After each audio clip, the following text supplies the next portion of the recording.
Welcome to Share Talk, the only podcast where investors come first.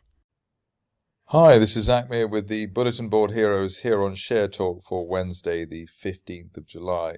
Starting off with Block Energy, where we've got a potential rising trend channel here from April, based at the 50-day moving average, currently around 2.25 pence. And while we're above that and the support line from April, looking for a top of channel target as high as the 200-day moving average at 3.65.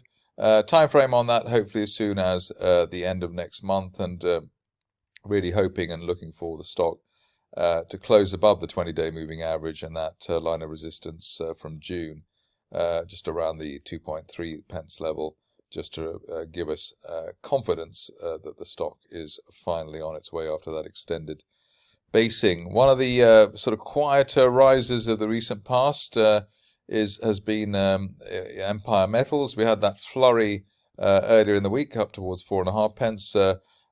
Current situation, though, is we're trying to break back above or hold back above the 3.5, 3.7 pence area, the top of the old channel from February. End of day close above 3.7 today could be the sign or a signal that the shares are ready to hit that February resistance line projection up to 6 pence over the next few weeks. Stop loss at this stage, I suppose, back below 2.5 is about the best we can really say. We had that low at 2.8 yesterday, so 2.5 former resistance is, as I said, about the best we can do at this stage. Looking at Eurasia mining at the moment, I've heard that some TR1s might appear later in the day, but in the meantime, we've got the shares consolidating 2 inside days so far this week versus Monday. And previously I said that break of 15 pence could lead to 25 pence. I suppose that's still on the cards, or it's still in play in terms of a scenario. The good news, though, over the last couple of sessions, though, is that support has come in at and above the old 15 pence, the initial post-suspension return peak at 15 pence. So that is a positive technical sign. So still sticking with that above 15, looking for 25 pence target. RSI cooled off a little bit, but still in the 90s.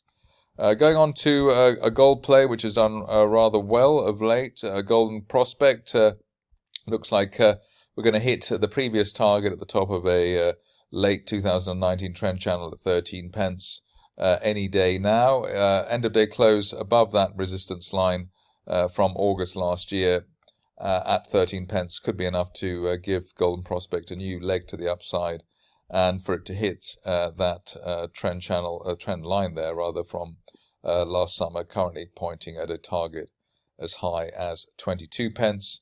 End of day or a weekly close back below 10 pence is probably the best money management point at the moment. Illico is one of those stocks which has sort of flown higher without, in a rather stealth-like fashion.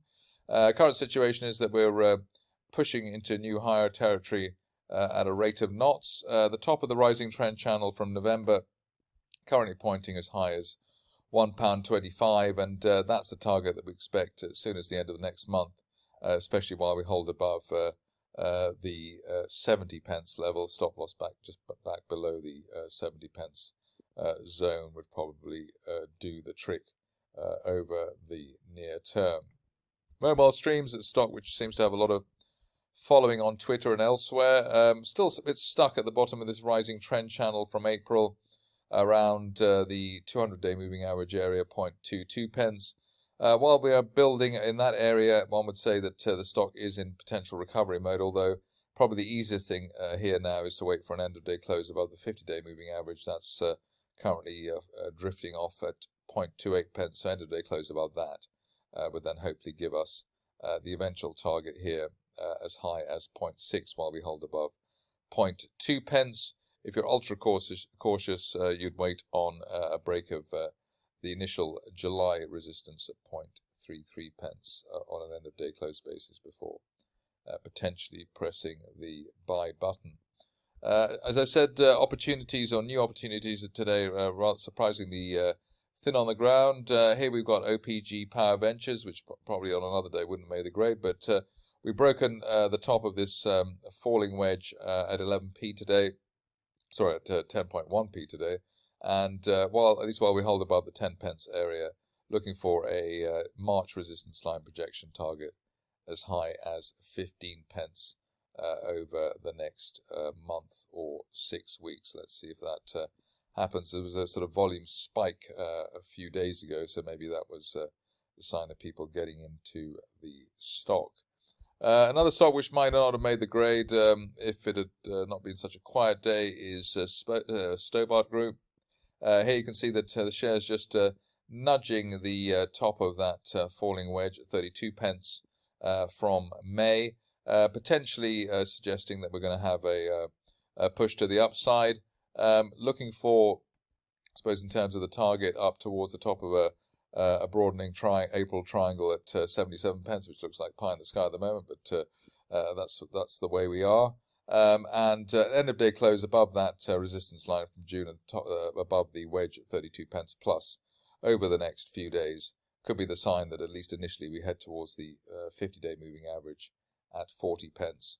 That's for those who don't quite believe the big target there at 77 pence. Lots of noise and excitement regarding Trafalgar property. Here we had the spike up to 0.3 at the beginning of the week, came back to 0.15 twice now. So held the gap higher through the 200-day moving average, gaps higher through the 200-day line, very strong technical signals. And the view at the moment is that at least while we're above the old June peak at 0.2 pence on an end of day close basis, we're looking for further significant gains.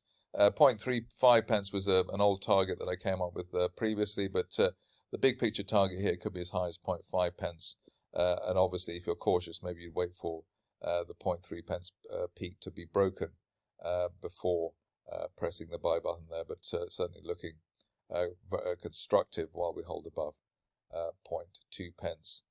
If you want to risk down to 0.15, obviously, that is a possibility too.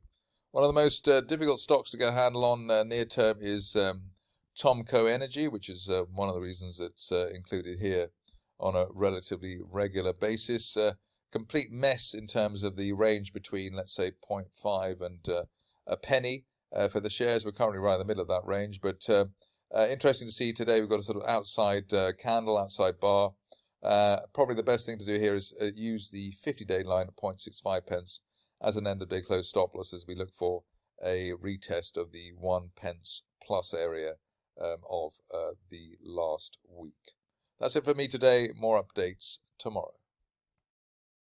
Thank you for listening. Remember to visit our website for more news and other podcasts at www.share-talk.com.